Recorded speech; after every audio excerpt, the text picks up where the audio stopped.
A pequena cidade de Boa Esperança, encravada no coração do sertão piauiense, sempre foi um lugar onde todo mundo conhece todo mundo, onde os segredos são difíceis de guardar e as novidades correm mais rápido que o vento que sopra pelas caatingas. Por isso, quando o jovem casal de turistas sumiu sem deixar rastro em julho de 2003, toda a população de pouco mais de 3.000 habitantes ficou abalada e intrigada. Marina Oliveira Santos, de 28 anos, e João Pedro Silva, de 30 anos, eram de São Paulo e haviam chegado a Boa Esperança na manhã de 15 de julho de 2003, numa picape Ford verde que chamou a atenção dos moradores locais. Eles eram jornalistas freelancers especializados em turismo rural e estavam percorrendo o interior do Nordeste para produzir uma série de reportagens sobre destinos alternativos no sertão brasileiro. Marina era uma mulher alta, morena, com cabelos cacheados presos num rabo de cavalo e um sorriso contagiante que conquistava as pessoas em poucos minutos. Formada em jornalismo pela USP, havia trabalhado em algumas revistas de São Paulo antes de decidir se dedicar ao jornalismo de viagem. João Pedro era seu companheiro de trabalho e de vida há 3 anos. Um homem loiro, de olhos azuis, que contrastava com o ambiente sertanejo, mas se adaptava facilmente a qualquer lugar com sua personalidade carismática. O casal havia se hospedado na única pousada da cidade, a pousada do Mandacaru, de propriedade de Dona Conceição, uma senhora de 65 anos que se orgulhava de receber bem os poucos visitantes que chegavam a Boa Esperança. A pousada era simples, mas limpa, com 6 quartos modestos, um pequeno restaurante e uma varanda onde os hóspedes podiam contemplar o pôr do sol sobre a paisagem árida da Caatinga. Eles eram um casal muito educado e simpático, lembrava Dona Conceição anos depois. A Marina ficava encantada com tudo, fotografava os detalhes da decoração, conversava com todo mundo. O João Pedro fazia muitas perguntas sobre a história da cidade, os costumes locais, a vida no sertão. Durante os 2 dias que permaneceram na cidade, Marina e João Pedro haviam se integrado rapidamente à comunidade local. Visitaram a igreja de Nossa Senhora da Boa Esperança, construída em 1892. Conversaram com os artesãos locais, documentaram as técnicas tradicionais de criação de caprinos e se interessaram especialmente pelas histórias dos antigos coronéis que haviam dominado a região no início do século XX. Marina havia enchido 2 cadernos de anotações sobre lendas locais, tradições culinárias e personagens interessantes que poderiam render boas reportagens. João Pedro havia tirado centenas de fotografias com sua câmera digital Canon, equipamento que era novidade na época e despertava curiosidade entre os moradores. O casal havia se mostrado particularmente interessado nas ruínas de antigas fazendas abandonadas que existiam nos arredores da cidade. Eram vestígios de propriedades que haviam prosperado durante o ciclo do algodão no final do século XIX e início do XX, mas que foram abandonadas quando a economia mudou e os proprietários migraram para as capitais. Eles perguntavam muito sobre as casas velhas, recordava seu Antônio, um comerciante local que havia servido como guia informal para o casal. Queriam saber quem morava lá, por que foram abandonadas, se tinha alguma história interessante para contar. Uma das propriedades que mais havia chamado a atenção de Marina e João Pedro era a antiga Fazenda Santa Rosa, localizada a cerca de 15 quilômetros do centro de Boa Esperança. A fazenda havia pertencido ao coronel Benedito Ferreira da Silva, um dos homens mais poderosos da região nas primeiras décadas do século XX, mas estava abandonada desde os anos 1960. A casa-sede da fazenda era uma construção imponente para os padrões locais, com 2 andares, varanda com colunas e uma arquitetura que misturava influências coloniais portuguesas com adaptações ao clima semiárido. Apesar de décadas de abandono, a estrutura principal ainda estava de pé, embora o telhado estivesse parcialmente desabado e a vegetação tivesse invadido os cômodos.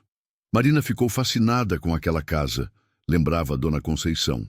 Disse que ia ser a estrela da reportagem dela, que representava perfeitamente a decadência dos antigos coronéis do sertão. Na manhã de 17 de julho de 2003, Marina e João Pedro saíram da pousada por volta das 8h, depois de tomar café da manhã e conversar animadamente com Dona Conceição sobre os planos do dia. Eles pretendiam visitar novamente a Fazenda Santa Rosa para fazer uma sessão de fotos mais detalhada e coletar mais informações sobre a história do local. Eles estavam muito animados, lembrava Dona Conceição. A Marina disse que ia ser o último dia de trabalho aqui em Boa Esperança, que de tarde eles iam organizar o material e no dia seguinte partiriam para a próxima cidade do roteiro. O casal havia deixado a maior parte de suas bagagens no quarto da pousada, levando apenas as mochilas com equipamentos de trabalho, câmeras, cadernos, gravador e uma pequena bolsa com água e lanche. A picape Ford verde foi vista por vários moradores saindo da cidade na direção da estrada de terra, que levava à Fazenda Santa Rosa.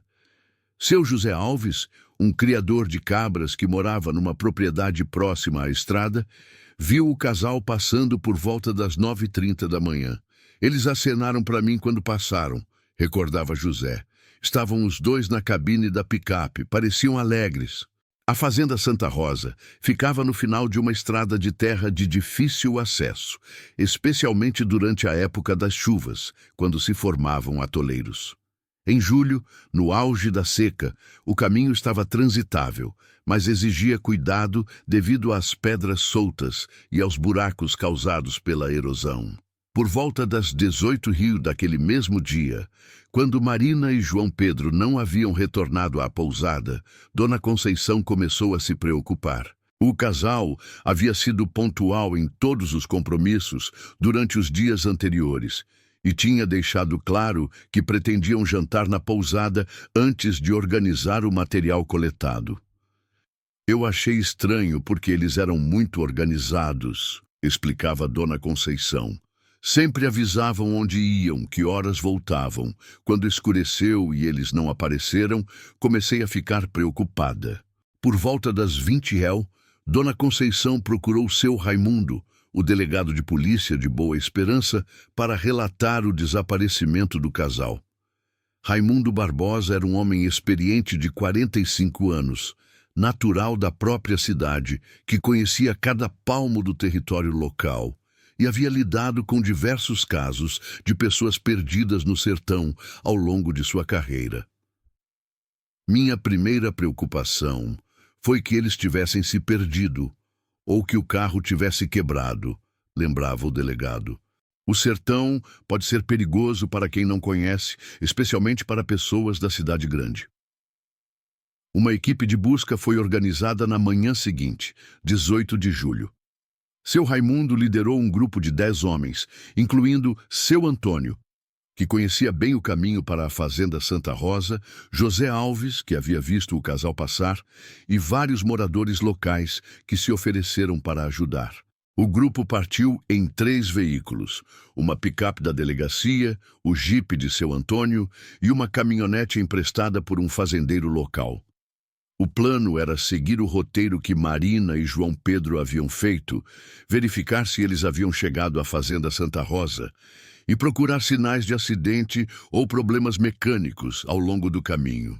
A estrada para a fazenda foi percorrida meticulosamente, com a equipe parando a cada poucas centenas de metros para examinar as laterais em busca de sinais de que um veículo tivesse saído da pista.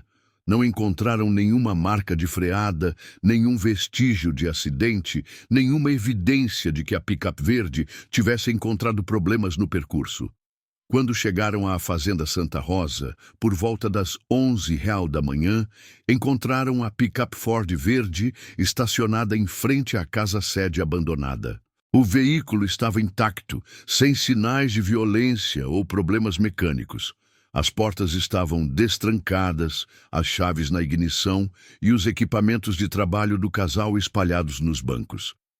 Foi aí que a situação ficou realmente preocupante, recordava seu Raimundo. O carro estava lá, mas eles tinham sumido. A equipe de busca examinou cuidadosamente o interior da picape. Encontraram as câmeras fotográficas de João Pedro, os cadernos de anotações de Marina, uma garrafa d'água pela metade e os restos de um lanche. Não havia sinais de luta ou violência no veículo, mas também não havia nenhuma pista sobre onde o casal poderia ter ido. A casa-sede da Fazenda Santa Rosa foi revistada sistematicamente. A construção tinha 2 andares e cerca de 20 cômodos, a maioria tomada pela vegetação e habitada por animais selvagens. O telhado estava parcialmente desabado, tornando alguns quartos inacessíveis, mas a estrutura principal ainda permitia circulação. No térreo, encontraram evidências de que Marina e João Pedro haviam estado ali, pegadas na poeira, algumas latas vazias que haviam sido movidas, provavelmente para melhorar a iluminação para fotografias, e uma bandana que Dona Conceição confirmou pertencer a Marina. Eles definitivamente estiveram dentro da casa, concluiu seu Raimundo. Mas o que aconteceu depois disso era um mistério. A busca se estendeu pelos arredores da fazenda. A propriedade cobria uma área de aproximadamente 1.000 hectares, incluindo campos de pastagem abandonados, açudes secos e trechos de caatinga preservada. A equipe se dividiu em grupos menores para cobrir o máximo de território possível antes do anoitecer. Durante a tarde, encontraram mais alguns vestígios da presença do casal.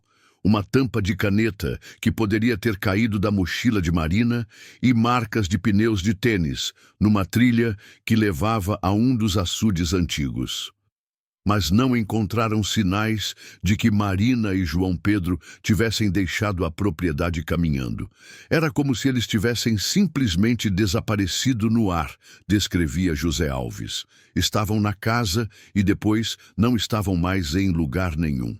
Ao anoitecer, a equipe de busca retornou à cidade para reorganizar os esforços.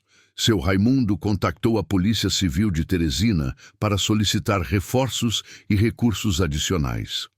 O caso estava claramente além da capacidade de investigação de uma delegacia de cidade pequena. Durante os 3 dias seguintes, as buscas se intensificaram. Uma equipe maior, incluindo investigadores experientes de Teresina, percorreu não apenas a Fazenda Santa Rosa, mas também propriedades vizinhas, estradas secundárias e áreas de caatinga num raio de 50 quilômetros ao redor do local onde a picape havia sido encontrada. Foram utilizados cães farejadores, trazidos da capital, que conseguiram seguir o rastro de Marina e João Pedro por algumas centenas de metros a partir da casa-sede. Mas depois perderam completamente o cheiro, como se o casal tivesse desaparecido sem deixar rastro olfativo. Os cães ficaram confusos, lembrava o sargento Carlos Mendes, que havia trazido os animais de Teresina. Eles seguiam o rastro por um tempo, depois paravam e não conseguiam mais detectar nada. Isso geralmente acontece quando as pessoas entram em um veículo, mas não encontramos evidência de outro veículo no local.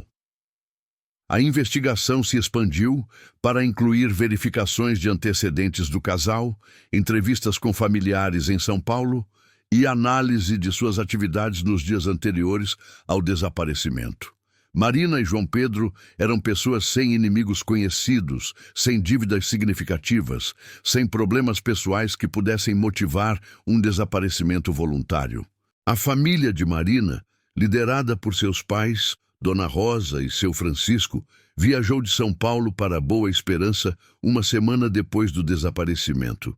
Eram pessoas simples, ele funcionário aposentado dos Correios e ela dona de casa, que nunca haviam saído de São Paulo antes e ficaram chocados com a realidade do sertão nordestino. Minha filha sempre gostou de aventura, dizia Dona Rosa chorando. Mas ela era cuidadosa, responsável, Nunca faria nada imprudente que pudesse colocar ela e o João Pedro em perigo. A família de João Pedro, de classe média alta, o pai era engenheiro e a mãe professora universitária, também se mobilizou para apoiar as buscas. Eles contrataram investigadores privados, ofereceram recompensas por informações e pressionaram as autoridades para intensificar os esforços de localização.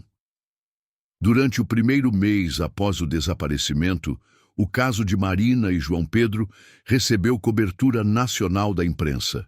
A história do jovem casal de jornalistas que havia desaparecido misteriosamente no sertão piauiense capturou a imaginação do público e gerou centenas de pistas e teorias. Algumas pessoas especulavam que o casal havia sido vítima de assaltantes ou sequestradores. Outras sugeriam que eles poderiam ter se perdido na caatinga e morrido de sede ou por ataques de animais selvagens. Havia também teorias de que eles haviam decidido desaparecer voluntariamente para começar uma nova vida. Mas nenhuma dessas teorias explicava satisfatoriamente todos os fatos conhecidos. Se tivessem sido assaltados, por que a picape e os equipamentos valiosos foram deixados para trás? Se tivessem se perdido na caatinga, por que os cães não conseguiram seguir seu rastro? Se tivessem fugido voluntariamente, como haviam saído da fazenda sem veículo? Após 3 meses de investigação intensiva, o caso começou a esfriar. Não havia novas pistas, não havia testemunhas adicionais e não havia evidências físicas que pudessem orientar os investigadores numa direção específica. A picape Ford verde foi devolvida à família de João Pedro, que a vendeu para um ferro velho em São Paulo.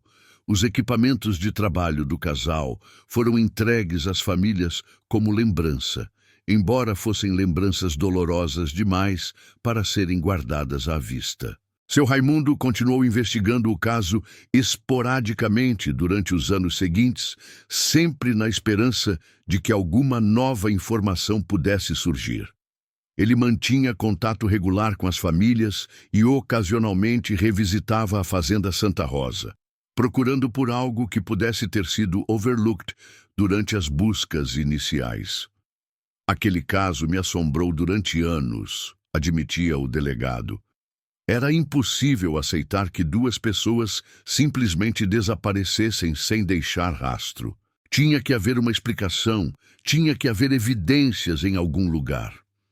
A Fazenda Santa Rosa voltou ao seu estado de abandono total após as buscas. Ocasionalmente, curiosos ou familiares do casal desaparecido visitavam o local, mas a casa-sede continuou deteriorando-se lentamente sob o sol escaldante do sertão. Durante os anos que se seguiram, a história de Marina e João Pedro se tornou parte do folclore local de Boa Esperança. Era contada como uma lenda urbana assombrada, uma história de mistério que nunca havia sido resolvida. Crianças que nasceram depois de 2003 cresceram ouvindo sobre o casal de jornalistas que havia desaparecido na fazenda abandonada.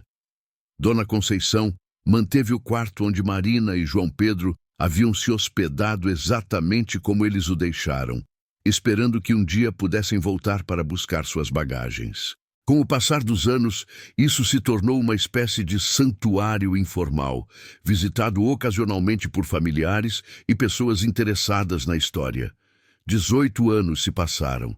Boa Esperança cresceu um pouco, ganhou internet, algumas ruas foram asfaltadas e uma nova geração assumiu posições de liderança na cidade. Seu Raimundo se aposentou e foi substituído por um delegado mais jovem. Dona Conceição fechou a pousada e se mudou para a casa de uma filha em Teresina. A Fazenda Santa Rosa continuou abandonada, tornando-se cada vez mais deteriorada e perigosa.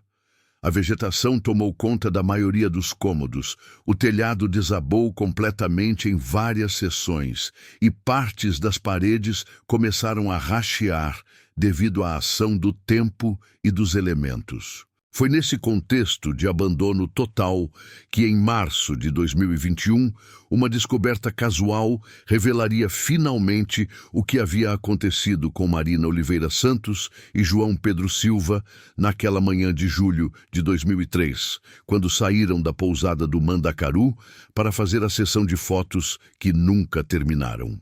Os anos que se seguiram ao desaparecimento de Marina e João Pedro foram marcados por uma investigação que, embora nunca tenha sido oficialmente encerrada, gradualmente perdeu intensidade conforme novas pistas se mostravam infrutíferas e outras prioridades demandavam a atenção das autoridades policiais. Em 2004, um ano após o desaparecimento, o caso ganhou renovado interesse quando um programa de televisão nacional decidiu investigar o mistério. A equipe de Linha Direta, da Rede Globo, passou uma semana em Boa Esperança, entrevistando moradores locais, reconstituindo os últimos movimentos do casal e explorando teorias sobre o que poderia ter acontecido. O programa trouxe uma enxurrada de novas pistas. Centenas de telespectadores ligaram para relatar possíveis avistamentos de Marina e João Pedro em diversas partes do país. Uma mulher de Recife jurava ter visto Marina trabalhando numa loja de artesanato no centro da cidade. Um caminhoneiro do Ceará afirmava ter dado carona a um casal que correspondia à descrição física dos desaparecidos. Cada pista nova renovava nossa esperança, lembrava Dona Rosa, mãe de Marina, durante uma entrevista anos depois.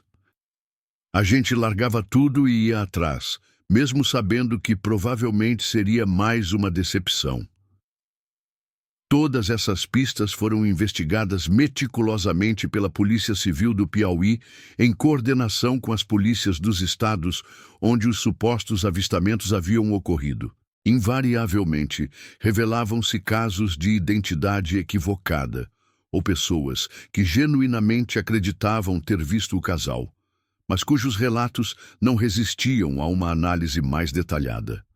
Seu Raimundo, o delegado de Boa Esperança, havia se tornado quase obsessivo sobre o caso.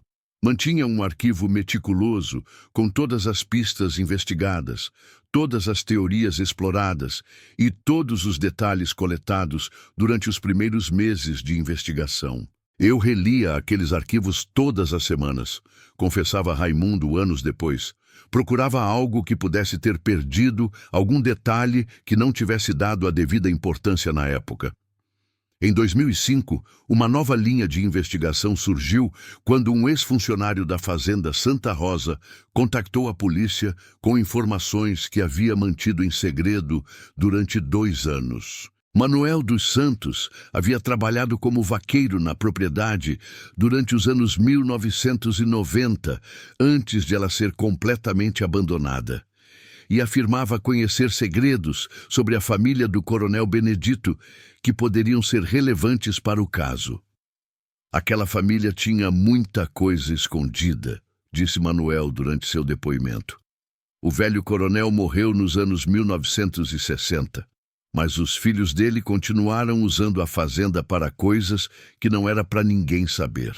Segundo Manuel, durante os anos 1980 e início dos 1990, a Fazenda Santa Rosa havia sido utilizada como ponto de apoio para contrabandistas que transportavam mercadorias ilegais entre o Piauí e estados vizinhos. A localização isolada e a estrutura da casa-sede faziam dela um esconderijo perfeito para atividades ilícitas. Tinha uma sala no subsolo da casa que eu só descobri por acaso, revelou Manuel. Era onde eles guardavam as mercadorias antes de seguir viagem. Armas, drogas, produtos roubados, qualquer coisa que precisasse ficar escondida. Esta revelação levou a uma nova busca na Fazenda Santa Rosa, desta vez focada em encontrar o subsolo mencionado por Manuel. A equipe de investigação, agora liderada pelo delegado federal Antônio Farias, que havia assumido o caso devido às possíveis conexões interestaduais, passou 3 dias examinando meticulosamente a estrutura da casa-sede. Encontraram evidências do subsolo, uma escada de pedra parcialmente escondida por entulho no que havia sido a despensa da casa. O espaço subterrâneo era maior do que esperavam, com 3 câmaras interconectadas que claramente haviam sido utilizadas para armazenamento. Mas o subsolo havia sido inundado durante as chuvas de 2004, e qualquer evidência que pudesse ter existido lá havia sido destruída pela água e pelo tempo. A equipe encontrou alguns fragmentos de metal enferrujado e pedaços de madeira apodrecida, mas nada que pudesse ser definitivamente ligado ao desaparecimento de Marina e João Pedro. Foi mais uma pista que não levou a lugar nenhum, resumiu o delegado Farias, mas pelo menos confirmou que a fazenda tinha uma história mais complicada do que imaginávamos. Em 2006, 3 anos após o desaparecimento, as famílias de Marina e João Pedro decidiram contratar uma equipe de investigadores privados especializada em casos de pessoas desaparecidas. A agência Encontrar e Resolver de São Paulo havia tido sucesso em vários casos de longa duração e prometia uma abordagem mais tecnológica e sistemática. O líder da equipe, o ex-delegado federal Roberto Cardoso, trouxe equipamentos de última geração para Boa Esperança, detectores de metal de alta precisão, georadar capaz de identificar perturbações no solo e software de análise de dados que poderia encontrar padrões que investigadores humanos poderiam ter perdido. Vamos abordar este caso como um quebra-cabeça científico, prometeu Cardoso às famílias. Se há evidências físicas, vamos encontrá-las.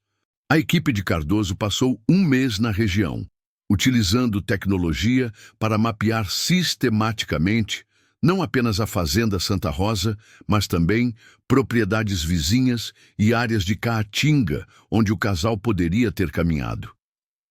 O georadar revelou várias anomalias no subsolo, áreas onde a terra havia sido perturbada em algum momento, mas escavações cuidadosas em cada local revelaram apenas pedras, raízes antigas ou vestígios de animais mortos. A tecnologia nos deu muitas possibilidades para investigar, explicou Cardoso em seu relatório final.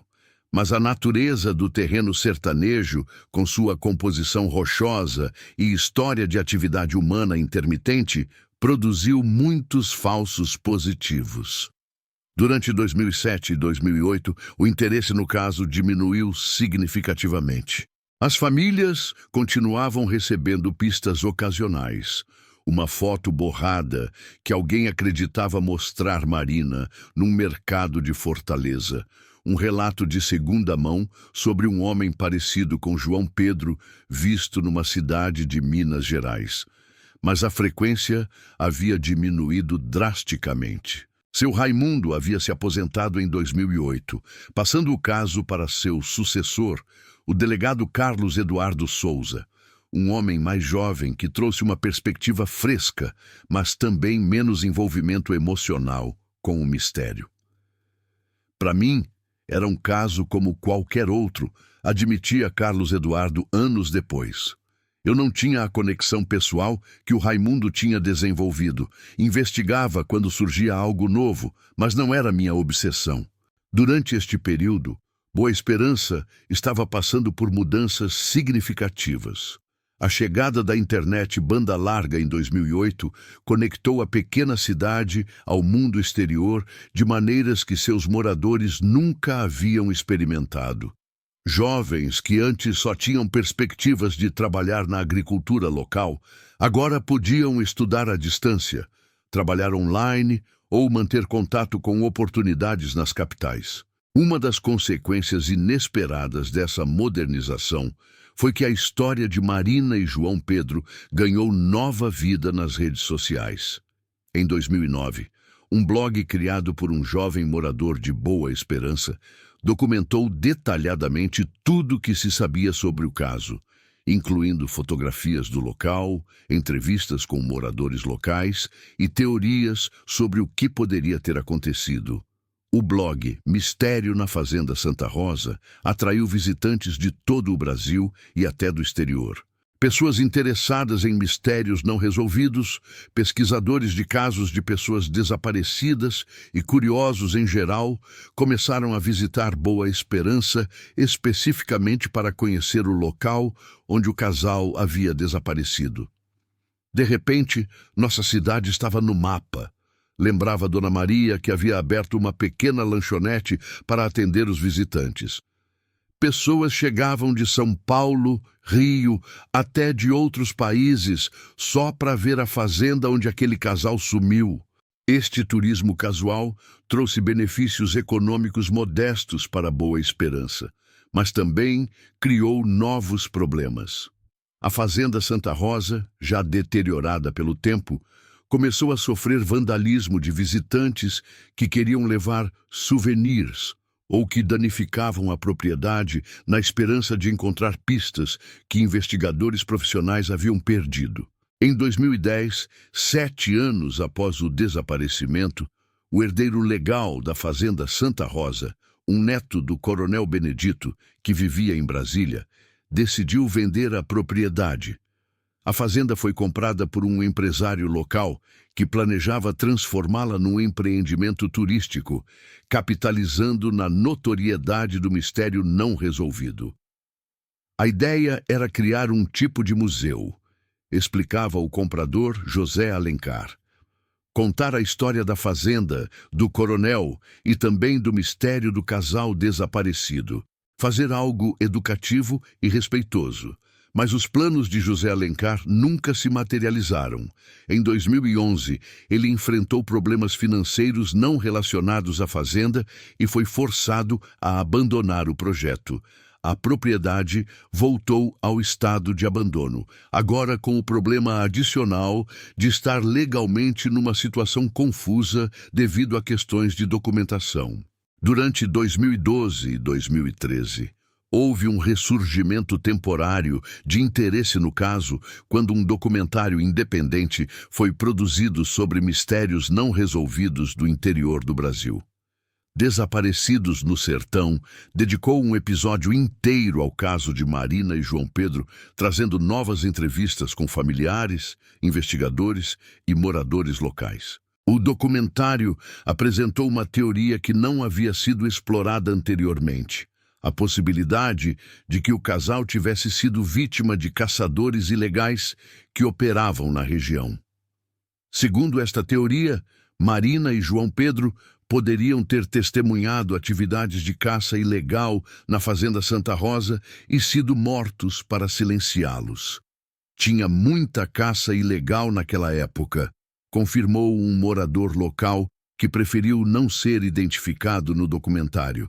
Pessoal de fora vinha caçar veado, tatu, o que achasse. Se alguém visse e ameaçasse denunciar, podia dar problema.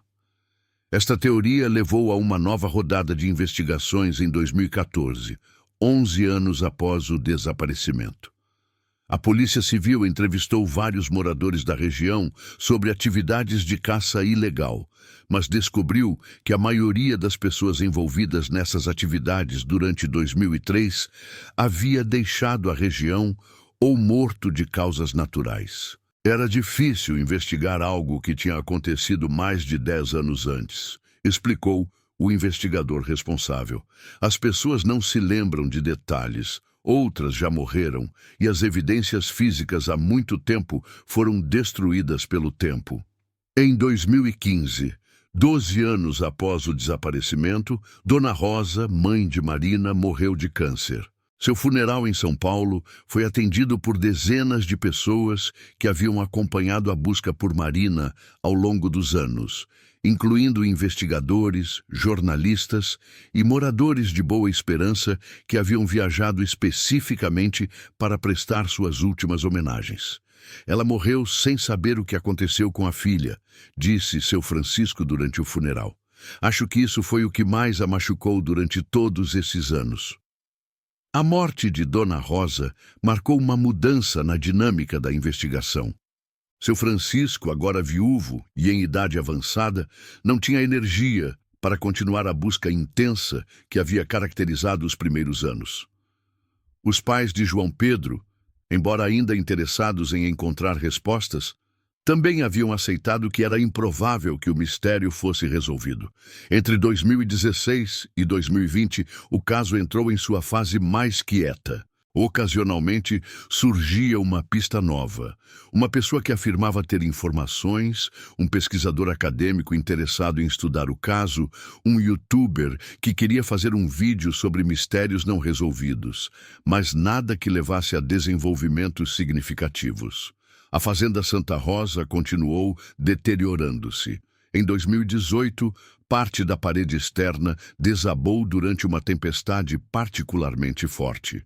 Em 2019, a Prefeitura de Boa Esperança declarou a estrutura perigosa e proibiu visitação. Embora isso não impedisse completamente que curiosos ocasionalmente invadissem a propriedade. Durante a pandemia de Covid-19 em 2020, até mesmo o fluxo ocasional de visitantes interessados no mistério parou completamente. Boa Esperança, como muitas cidades pequenas do interior, ficou isolada e a Fazenda Santa Rosa voltou ao silêncio total que havia caracterizado os anos antes do desaparecimento de Marina e João Pedro. Foi neste contexto de abandono quase completo que, em março de 2021, uma série de eventos aparentemente não relacionados convergiram para finalmente revelar o que havia acontecido 18 anos antes. O primeiro evento foi a decisão da Prefeitura de Boa Esperança de contratar uma empresa de demolição para derrubar as partes mais perigosas da casa-sede da Fazenda Santa Rosa. A estrutura havia se tornado um risco de segurança pública e havia pressão de companhias de seguros para que algo fosse feito antes que alguém se machucasse. O segundo evento foi que a empresa de demolição contratada, Demolições Nordeste Limitada, era de propriedade de Marcelo Ferreira, um jovem empresário que havia crescido em Boa Esperança, mas estudado engenharia civil em Teresina. Marcelo conhecia a história do casal desaparecido desde criança e estava determinado a conduzir a demolição de maneira respeitosa e cuidadosa. O terceiro evento, e talvez o mais importante, foi que Marcelo decidiu documentar todo o processo de demolição, tanto por razões legais quanto por interesse pessoal na história da fazenda. Ele instalou câmeras de segurança no local e designou um de seus funcionários, Pedro Oliveira, para filmar sistematicamente cada etapa do trabalho. Eu queria ter certeza de que, se encontrássemos alguma coisa relacionada ao casal desaparecido, tudo estaria documentado, explicou Marcelo. Também achava que seria interessante ter um registro histórico da demolição de uma das construções mais antigas da região. Foi esta combinação de circunstâncias, a decisão de demolir, a abordagem cuidadosa de Marcelo e a documentação sistemática do processo que criou as condições para que, finalmente, o mistério de Marina Oliveira Santos e João Pedro Silva fosse resolvido de uma maneira que ninguém havia antecipado. A manhã de 22 de março de 2021 amanheceu com o céu limpo e o calor seco característico do sertão piauiense. Marcelo Ferreira chegou à Fazenda Santa Rosa às 7h da manhã, acompanhado de sua equipe de demolição e de Pedro Oliveira, o funcionário responsável por documentar todo o processo. A decisão sobre por onde começar a demolição havia sido cuidadosamente planejada. Marcelo queria preservar o máximo possível da estrutura histórica, enquanto eliminava apenas as partes que representavam um risco imediato de segurança. O plano era começar pelo segundo andar, onde o telhado havia desabado parcialmente, e depois trabalhar sistematicamente em direção ao térreo. "Vamos com calma", instruiu Marcelo à sua equipe de 5 homens. "Esta casa tem mais de 100 anos de história. Queremos documentar tudo antes de derrubar qualquer coisa." Pedro Oliveira havia posicionado 4 câmeras fixas em pontos estratégicos ao redor da casa-sede e carregava uma câmera portátil para filmar detalhes específicos. Ele era um jovem de 23 anos, nascido em Boa Esperança, que havia crescido ouvindo a história do casal desaparecido e estava genuinamente empolgado com a possibilidade de documentar a demolição da casa onde o mistério havia começado. O primeiro dia de trabalho transcorreu sem grandes descobertas.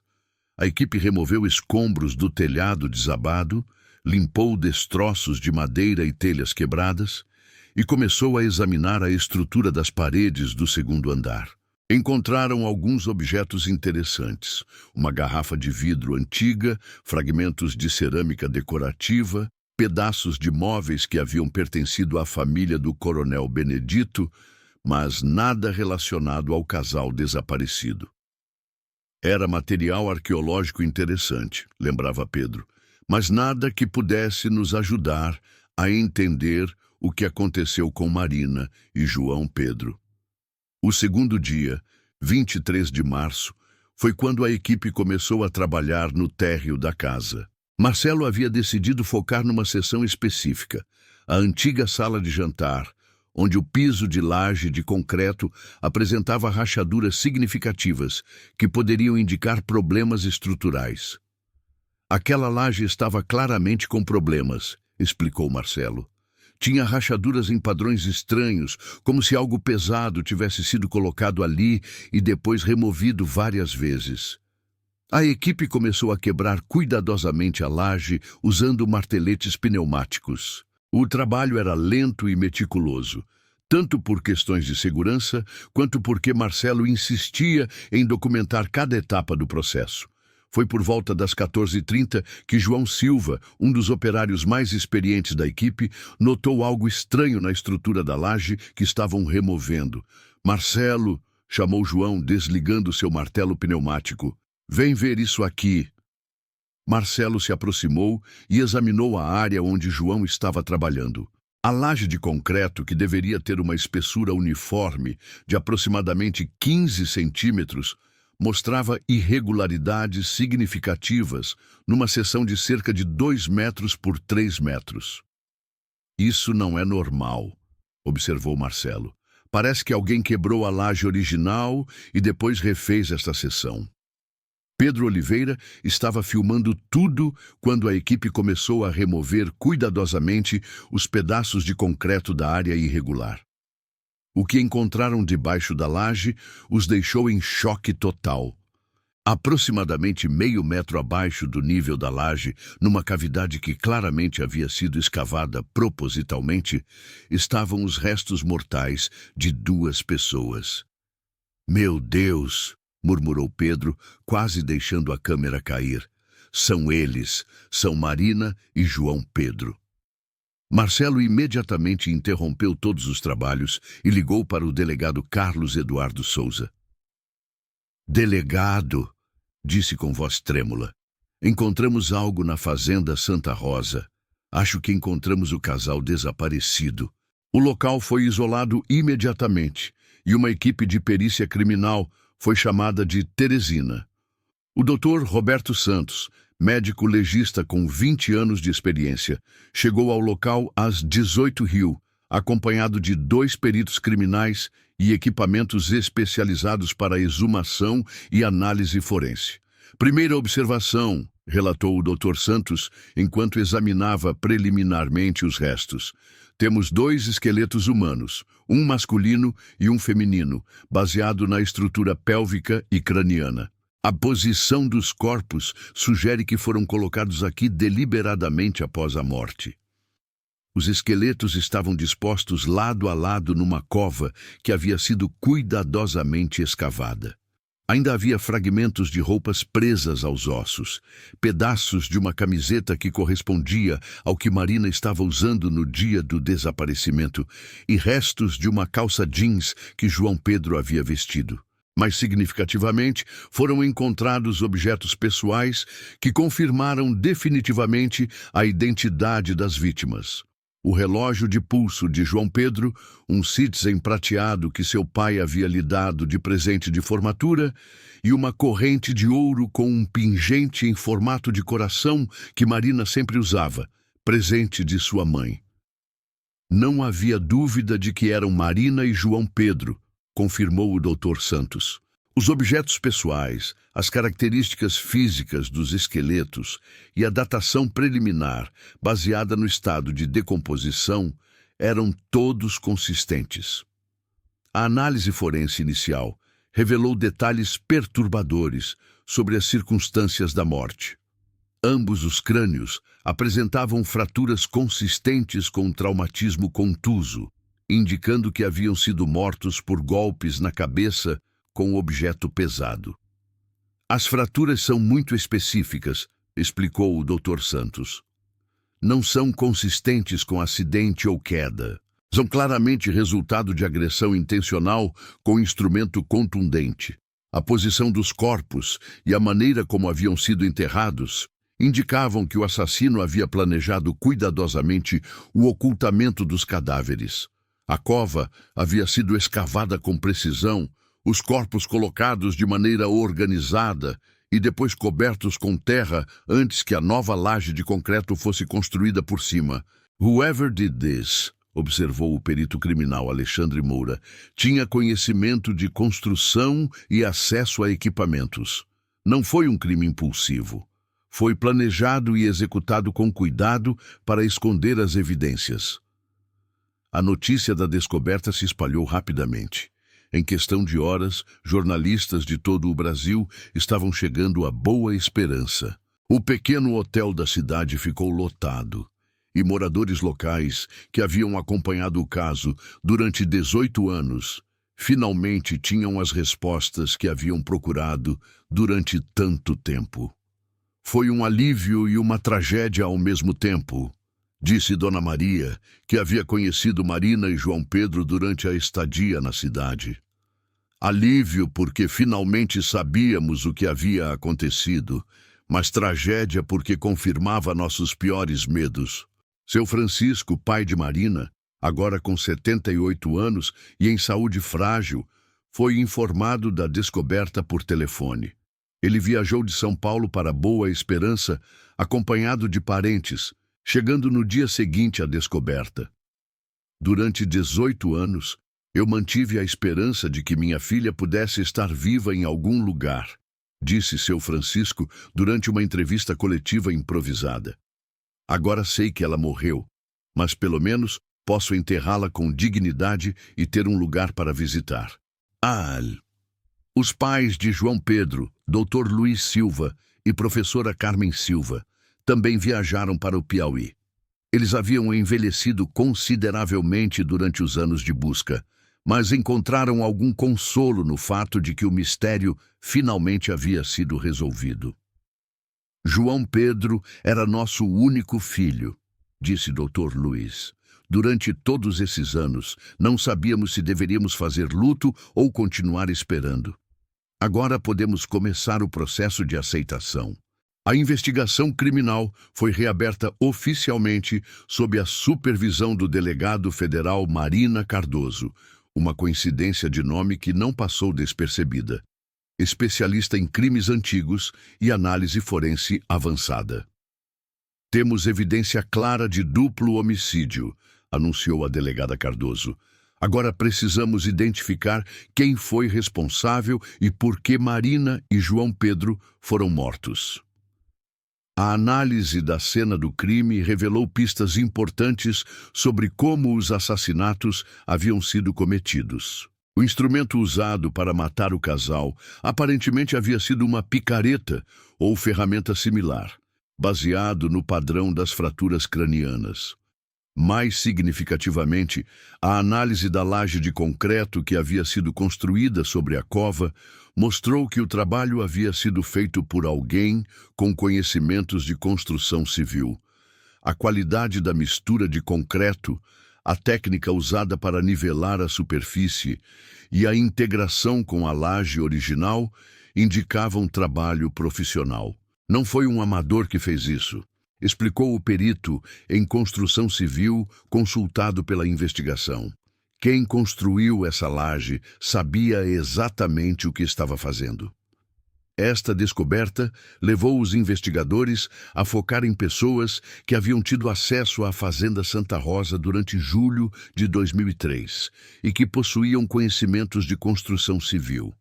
A lista de suspeitos era surpreendentemente curta. Uma figura que emergia repetidamente durante as investigações era Sebastião Moreira, um empreiteiro local que havia trabalhado em várias propriedades da região durante os anos 1990 e 2000. Sebastião havia sido mencionado casualmente durante as investigações originais, mas nunca havia sido considerado suspeito principal.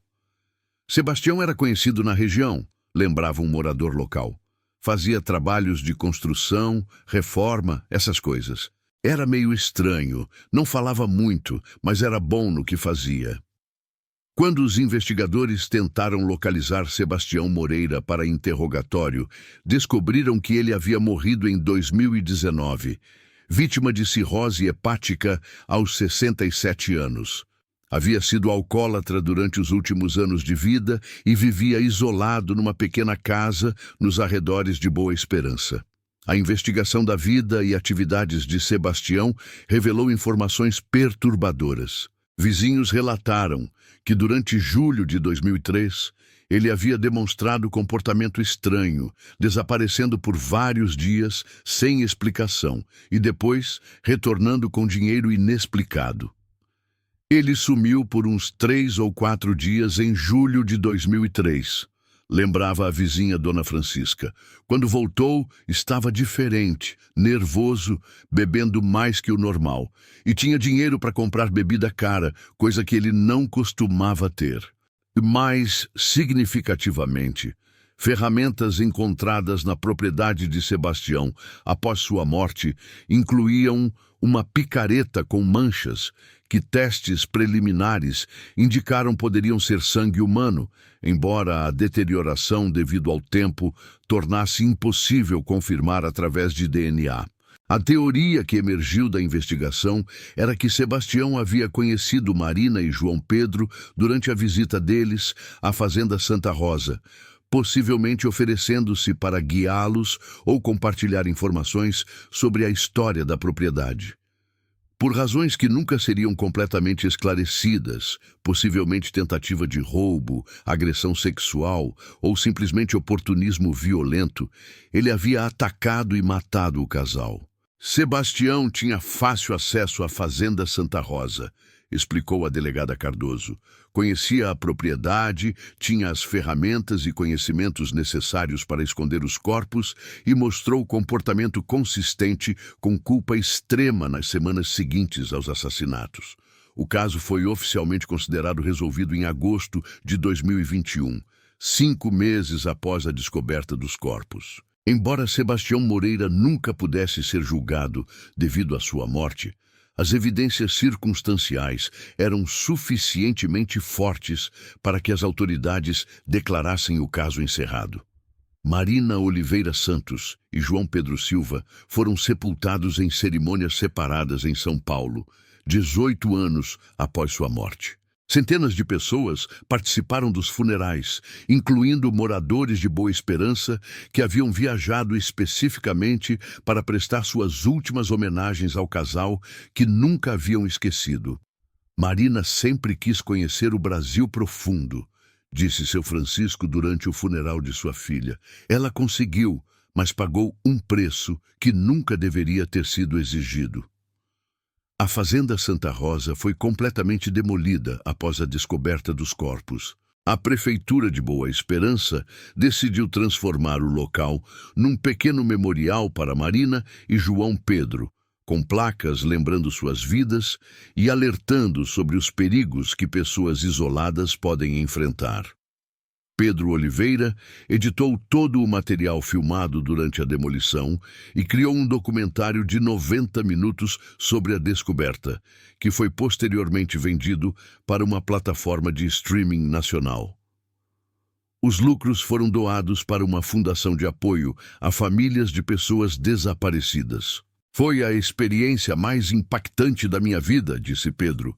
Começou como um trabalho de documentação e terminou sendo parte da solução de um dos maiores mistérios da nossa região. O caso de Marina e João Pedro se tornou um marco na história criminal do Piauí, demonstrando como avanços em tecnologia forense e persistência investigativa podem resolver crimes décadas após terem sido cometidos. Marcelo Ferreira, cujo trabalho cuidadoso de demolição havia tornado a descoberta possível, decidiu especializar sua empresa em projetos de preservação histórica. Este caso me ensinou que toda construção antiga tem histórias para contar, disse ele. Algumas são bonitas, outras são trágicas, mas todas merecem ser conhecidas. A descoberta também levou a uma revisão de outros casos de pessoas desaparecidas na região.